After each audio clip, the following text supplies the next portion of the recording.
Welcome to SJ A Square Academy. LPUP CAT Education and Child Psychology Model Questions. First one. പ്രായോഗികവാദത്തിന്റെ മൂർത്തീഭാവമായ ബോധന രീതിയാണ് project രീതി. Second one.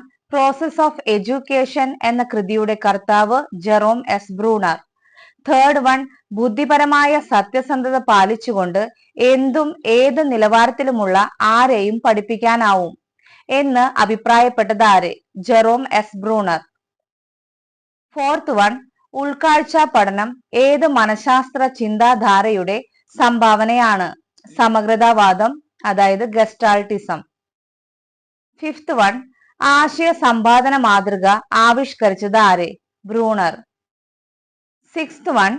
അഭിപ്രേരണ ക്രമം വികസിപ്പിച്ചെടുത്ത മനഃശാസ്ത്രജ്ഞൻ ആര്? Abraham Maslow.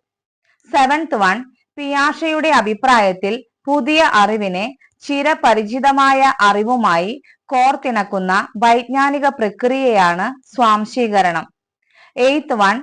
പഠനവും വിസ്മൃതിയും ഒരേ സമയം ആരംഭിക്കുന്നു എന്ന് അഭിപ്രായപ്പെട്ടത് എബിംഗ്ഹോസ്. Ninth one. സാമൂഹ്യ ജ്ഞാന നിർമ്മിതിവാദത്തിന്റെ ഉപജ്ഞാതാവ് വൈഗോട്സ്കി. Tenth one. പഠിക്കാനായി പഠിക്കുന്നതാണ് പഠനം. Learning is learning to learn. ആരുടെ പ്രയോഗമാണിത്? Jerome S Bruner.